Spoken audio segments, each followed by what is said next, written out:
Man City won, Chelsea won. I didn't actually see this game, but my flatmate said Chelsea were pretty impressive. Yeah, great game. And that's the second time I've thoroughly enjoyed watching the two of them. And do you know what? I did myself right. Like I recorded the game and I didn't watch it till quite a bit later in the evening, but I'd avoided everything, which I wanted to do, particularly as I had obviously the triple captaincy on Haaland and stuff as well, and enough FPL interest in it as well. Interesting game because it was layers of, I think, Tottenham's 3-3 draw at Manchester City in it, in the sense, but a little bit different. And what I mean by that is, like, we could have got battered in the first half because of the chances they had, which definitely wasn't the case for Chelsea, and I think they deserved their lead. But in the second half, we had some good opportunities, but not loads. But when we had them, they were good chances, right?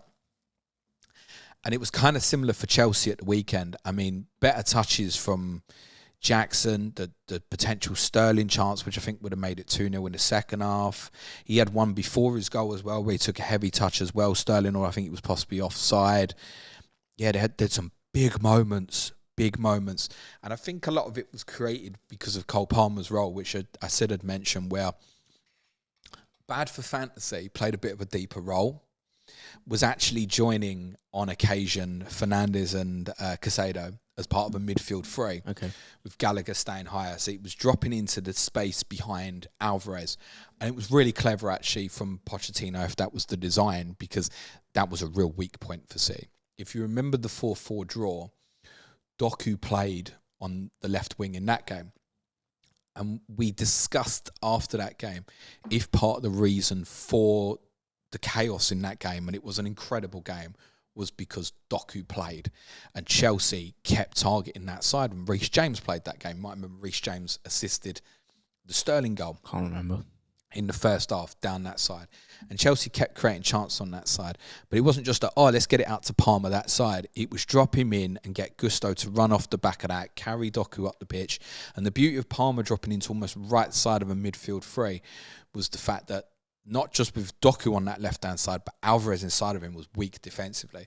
So when City were without the ball and in a resting position, Alvarez went and played central midfield with Rodri. De Bruyne staying with Haaland, that kind of 4-4-2 shape without the ball that so many teams implement.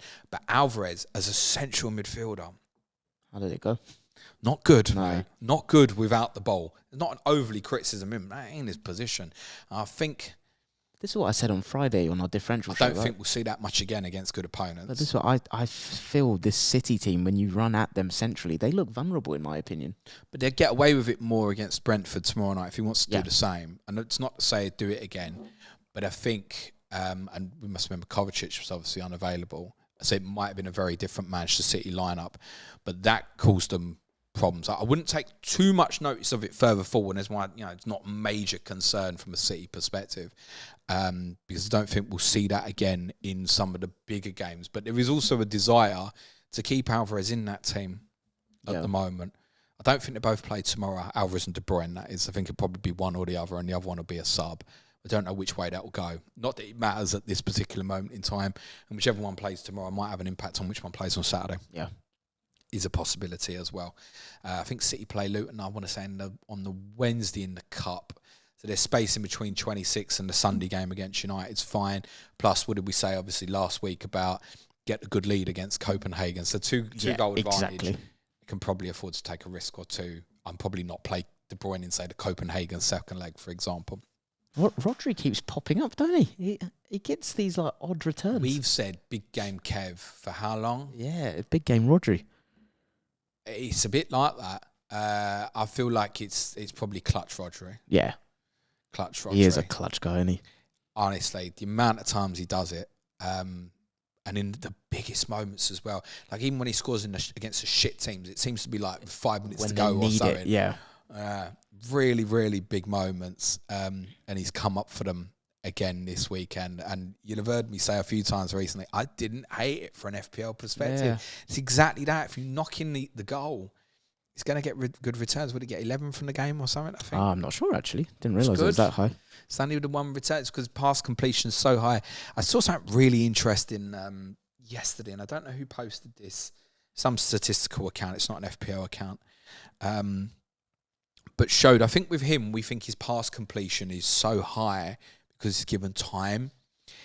Yeah, I think it might have even been on Sky Sports that someone had shared this, but it was someone doing the work for Sky Sports rather than it just being them.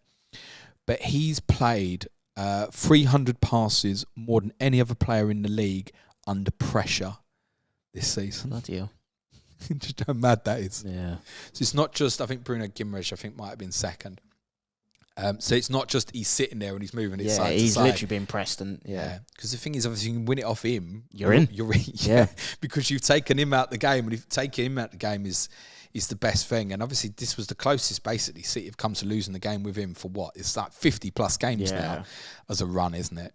It also reminded me a little bit of the game against Tottenham when Tottenham won there on the run-in a few years ago when Kane was brilliant that night and got 2 goals. It was a Saturday night game as well. It was echoes of that game as well because although City were vulnerable, City had a lot of chances as well, right? And in a different game, City overwhelmed Chelsea at the end of that game, possibly. So it was a kind of a halfway house between thinking, do you know what? Chelsea probably did deserve something on the big moments they created, and I liked what they did tactically, but also knowing that actually in a different day, City would have just scored 3 or 4 and we wouldn't speak about it. And you said much. Haaland had, what was it, his highest XG? So 9 shots, 2 big chances, biggest XG in a game for City without scoring. Yeah, so on another day, you roll that dice and... Yeah, I presume people aren't targeting Manchester City players to buy this week because surely you did it last week. Yeah. That would be my take. Just one more thing on Chelsea. I thought Jackson's hold-up play was really good, and they have got an absolutely super player there in Malo Gusto. He dealt with Doku done him a couple of times on the outside, but just through pure speed.